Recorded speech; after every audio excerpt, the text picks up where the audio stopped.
Bismillah, alhamdulillah, wa syukurillah, ala nikmatillah, la haula wa la quwata illa billah, amma ba'du. Pemirsa, ketemu kembali dengan Gilang Putro, salam budaya warisan Nusantara. Pemirsa, di kesempatan ini saya akan melanjutkan keterangan-keterangan saya tentang Sandikolo, Bumi Mojopahit. Pemirsa, di akhir-akhir pemerintahan Ratu Suhita atau Ratu Kencana Wungu di Mojopahit, maka persaingan saudara-saudara dari Ratu Suhita ini nampak begitu jelas. Dua saudara laki-laki, yaitu Kertawijaya dan adiknya Amertowijoyo beserta keluarganya nampak begitu bersaing satu dengan yang lain. Apa yang melatar belakangi mereka begitu bersaing? Seakan-akan mereka menginginkan kedudukan sebagai seorang raja.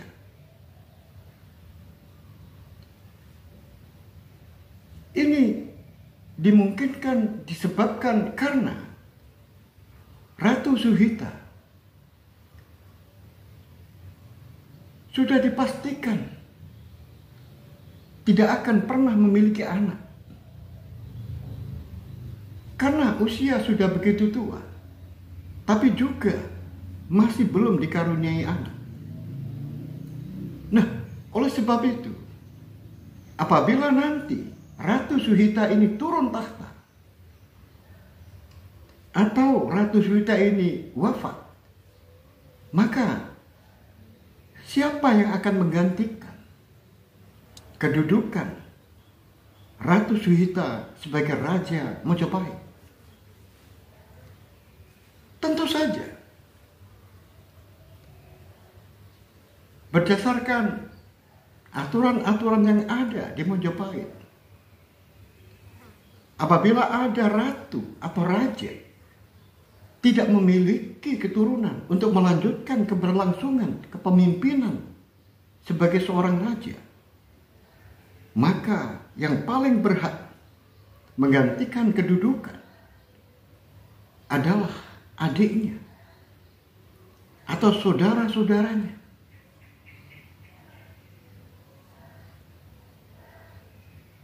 Dan apabila nanti saudara-saudaranya itu sudah tidak ada atau sudah habis, maka akan dikembalikan pada pengganti yang paling awal. Dalam hal ini, Ratu Suhita memiliki adik namanya Kertawijaya atau yang lebih dikenal dengan sebutan Bretumapel. Sedangkan adiknya Kertawijaya adalah Amertowijoyo yang sekarang posisinya sebagai seorang penguasa di Pamotan, yang biasa dikenal dengan Bre Pamotan. Tentu saja, berdasarkan aturan, apabila nanti Suhita sebagai Ratu Mojopahit kemudian tiba-tiba wafat, maka orang yang paling berhak menggantikan posisinya sebagai seorang raja adalah adik di bawahnya, tidak lain adalah Kertawijaya. Pemirsa dimanapun Anda berada, perlu diketahui, di kerajaan Mojopahit masih terikat dengan perjanjian-perjanjian dengan orang-orang Cina sejak tahun 1406 saat itu Wikramawardhana sebagai seorang raja kemudian menurunkan kedudukan itu kepada putrinya yang namanya Suhita. Maka sampai Suhita menjadi seorang raja di Mojopahit, maka posisi keterikatan perjanjian dengan Cina masih belum terhapus. Artinya Mojopahit masih mempunyai kewajiban untuk melindungi orang-orang Cina yang berdagang atau bertempat tinggal, serta tempat-tempat, kantong-kantong pemukiman orang-orang Cina tidak boleh diganggu oleh Mojopahit. Tetapi di akhir-akhir pemerintahan Suhita,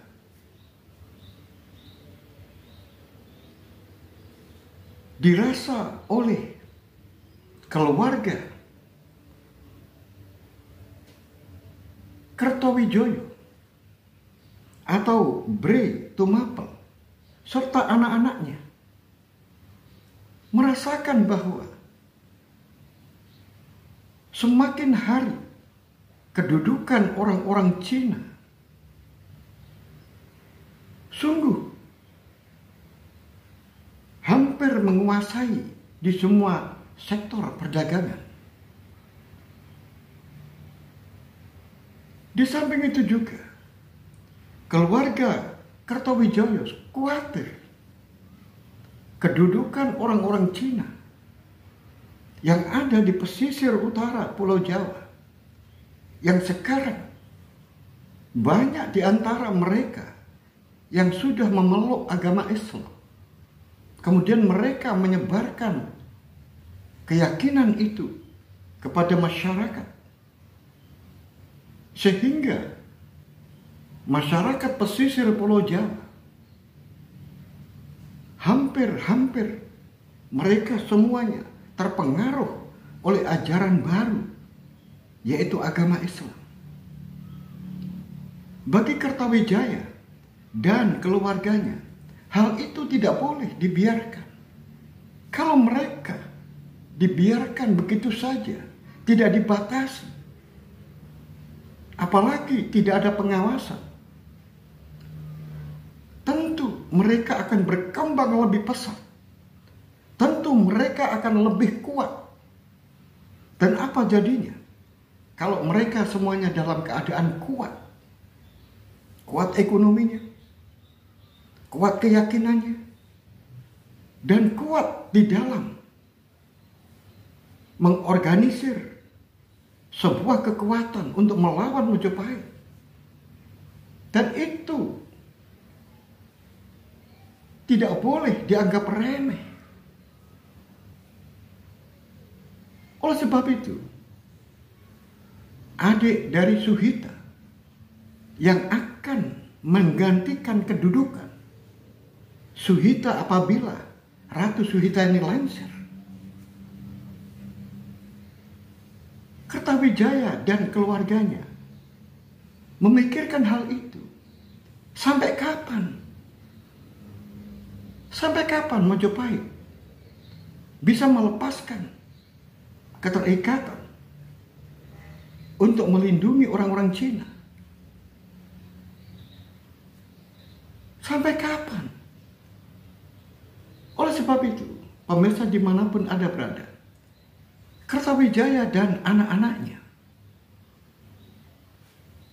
yaitu Bre Paguhan, putra dari Kertawijoyo, Bre Kahuripan, putra dari Kertawijoyo, Bre Wengker,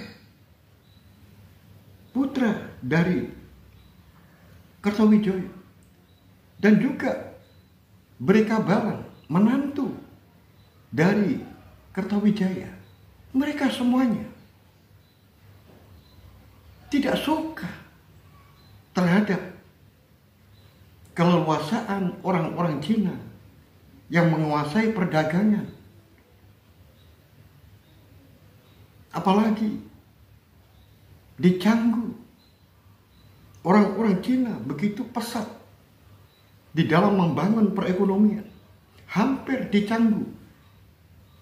Pedagang-pedagang yang ada di sana dikuasai oleh orang-orang Cina. Dan itu juga berlaku di Ujung Galuh, di Tuban, di Lasem.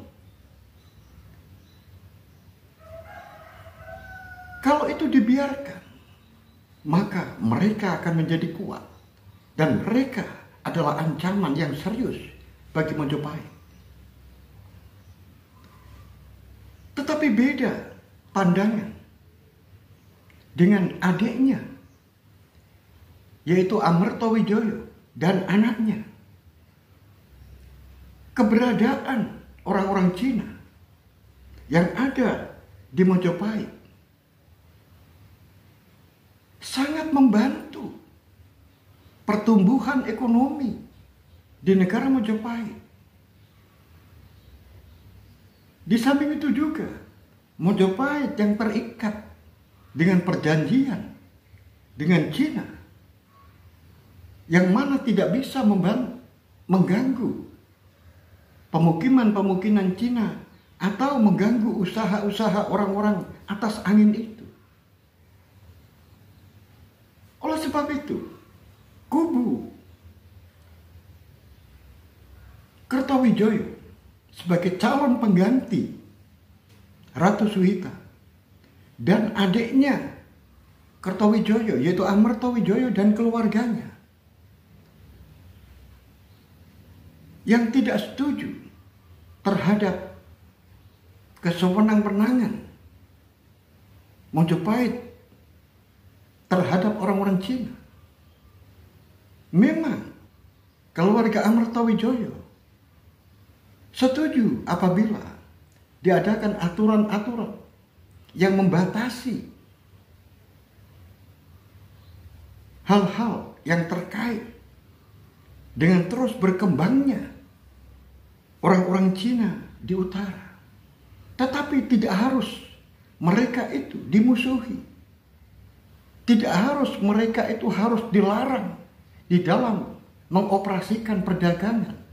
Karena mereka semuanya bisa membantu menghidupkan nafas perdagangan dan perekonomian. Hampir di semua pasar-pasar tradisional, orang-orang Cina menguasai pasar dan menyediakan kebutuhan-kebutuhan orang-orang Mojopahit. Mereka banyak mendatangkan barang-barang dari Cina.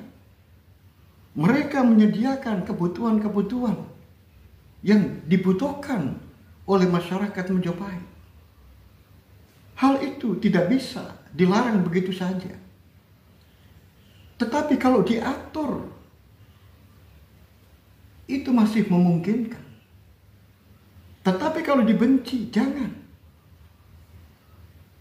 Karena mereka juga membantu menghidupkan nafas perekonomian Mojopahit. Tapi bagaimana tanggapan dari kubu Kertawijaya dan putra-putranya?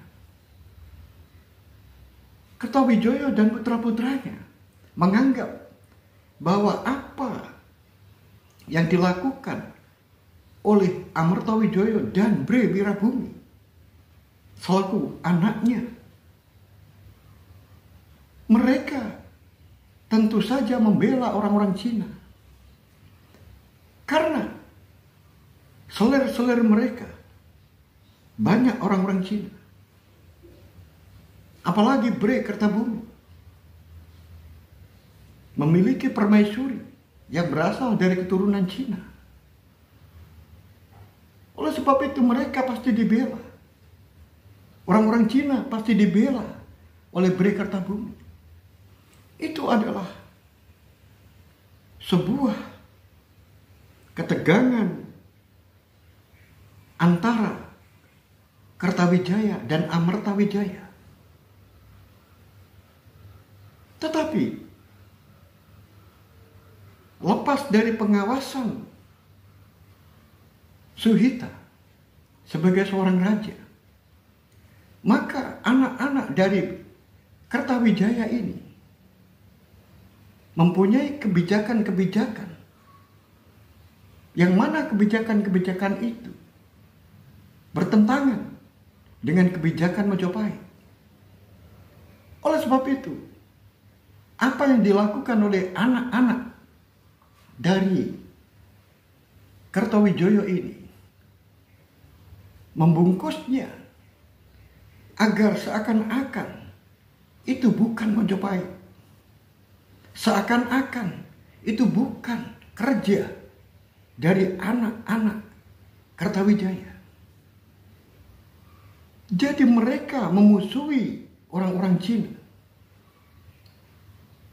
Mereka yang membiayai, tetapi dibungkus sedemikian rupa sehingga seakan-akan itu bukan pekerjaan mereka. Dalam bahasa Jawanya, napok nyilih tangan, menyuruh orang lain untuk menghancurkan orang-orang Cina. Nah, hal itu terjadi saat Lasem, Tuban yang sedang berkembang begitu pesat. Pelabuhan Kambang Putih yang begitu ramai dikunjungi pedagang-pedagang dari Cina. Kemudian masyarakat Tuban dan kota Tuban tumbuh begitu cepat. Lasem yang berkembang begitu pesat, baik itu perekonomiannya maupun perkembangan kotanya. Sehingga Lasem saat itu dikenal dengan sebutan Bandar Regol. Pembuatan kapal-kapal yang ada di sana, baik itu kapal-kapal yang dikerjakan atas dasar pesanan secara pribadi, maupun kapal-kapal yang dibikin atas dasar perjanjian dengan pemerintah Majapahit, sehingga melibatkan banyak orang bekerja di sana, sehingga napas perekonomian masyarakat di Lasem menjadi hidup. Demikian juga di Tuban. Nah, hal itu menurut keluarga Kertawijaya tidak boleh terjadi, harus diganggu. Maka mereka menyewa orang-orang tertentu untuk menyerbu Tuban dan menyerbu Lasem dalam bungkusan bajak laut. Maka di akhir pemerintahan Suhita, Lasem dan Tuban diserbu oleh bajak laut, sehingga orang-orang Cina yang ada di Tuban dan yang ada di Lasem banyak yang tewas. Adipati Tuban, yaitu Haryo Adikoro, yang saat itu usianya sudah sepuh, mencoba untuk bertahan karena Adipati Haryo Adikoro berhati-hati. Apakah benar ini bajak laut liar? Apakah ini merupakan pasukan Majapahit atas dasar perintah dari Ratu Suhita atau tidak? Setelah Adipati Tuban berkonsultasi dengan menantunya, yaitu Gan Enchun yang ada di Lasem, dan juga berkoordinasi dengan menantunya, yaitu Pangeran Santibodro, serta keluarga Tuban yang lain, maka diputuskan untuk melawan bajak laut itu. Walaupun Adipati Tuban Haryo Adikoro mengetahui bahwa bajak-bajak laut itu ada bendera-bendera Majapahit. Nah, setelah dikoordinasikan dengan keluarga, Lasem dan Tuban menyatu menjadi satu untuk menggempur bajak-bajak laut itu. Tapi aneh, bajak laut itu semakin banyak. Semakin banyak dan semakin kuat. Akhirnya atas dasar usul dari Gan Encun atau Syekh Abdurrahman, menantu dari Adipati Tuban, maka diusulkan untuk mendatangkan bala bantuan dari Semarang, yaitu adiknya Gan Encun atau Syekh Abdurrahman yang namanya adalah Gan Engwan. Gan Engwan ini memiliki armada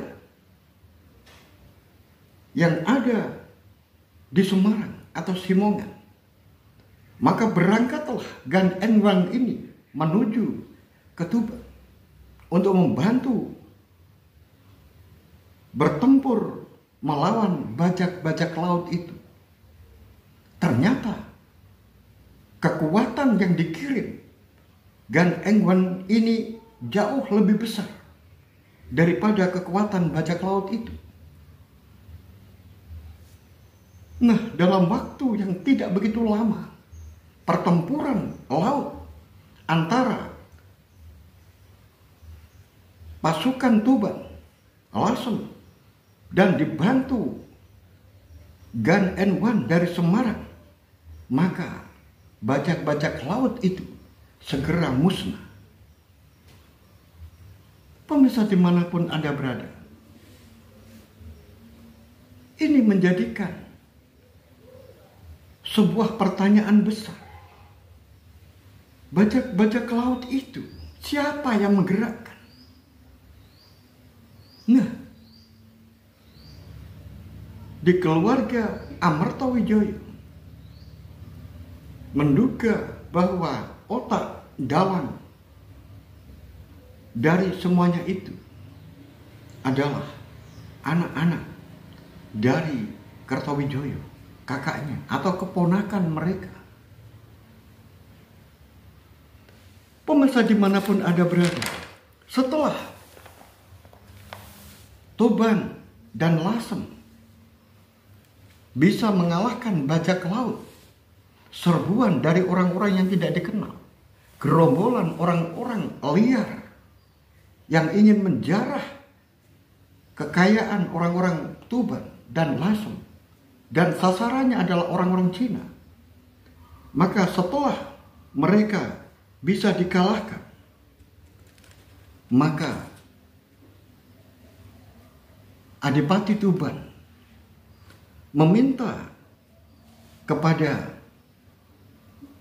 Gan Engwan, yaitu adik dari Gan Encun, menantunya, agar mau membantu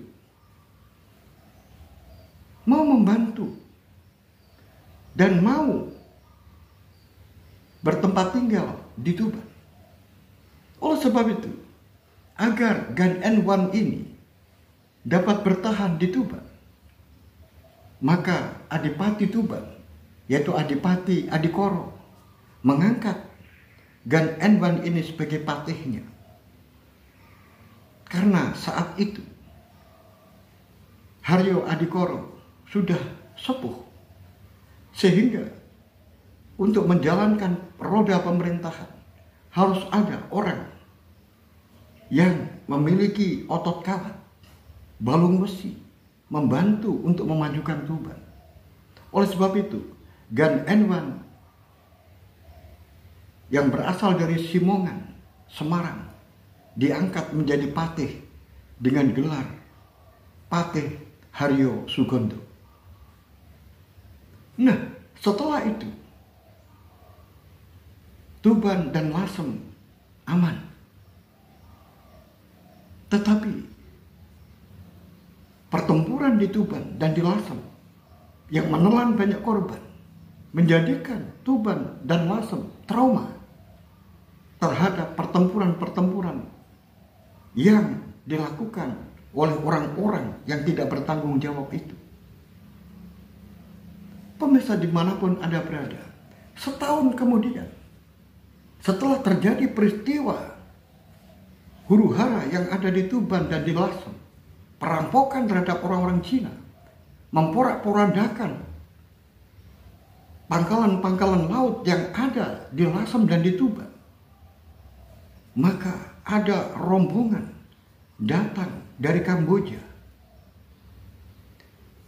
Mereka semuanya datang dan berlabuh di Tuban. Mereka berlabuh di Kambang Putih.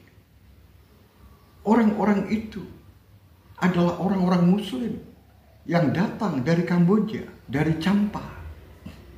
Karena orang-orang Champa itu menyebar mulai dari Laos, Vietnam, Kamboja, sampai Thailand, bahkan ke Malaysia.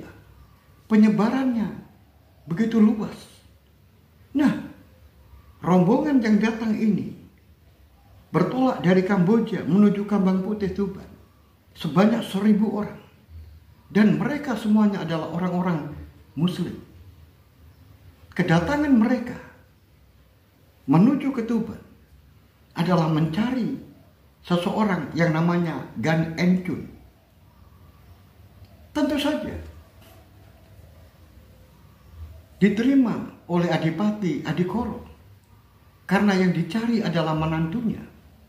Setelah mereka memperkenalkan diri bahwa rombongan yang sebanyak 1.000 orang itu adalah orang-orang Muslim dari Kamboja yang dipimpin oleh Bong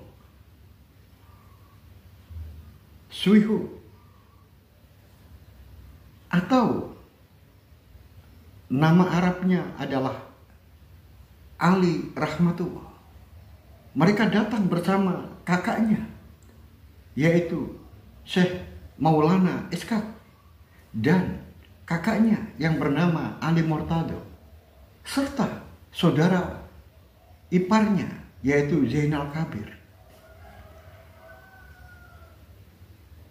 Setelah mereka memperkenalkan diri, ternyata di samping mencari menantunya yaitu Gan Encun, ternyata Ali Rahmatullah, Maulana Iskak, dan juga Ali Murtado adalah putra dari Ibrahim Al-Akbar.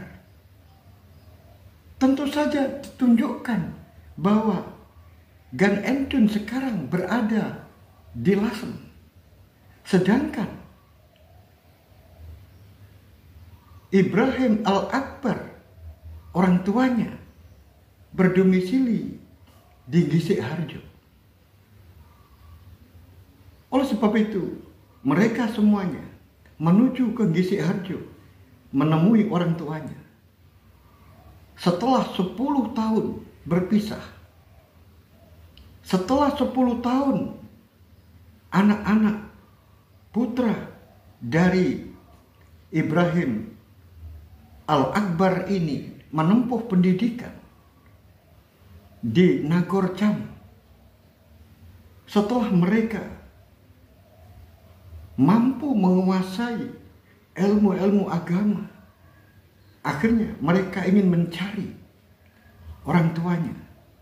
Dan yang dicari sekarang sudah ada di hadapan mereka semuanya.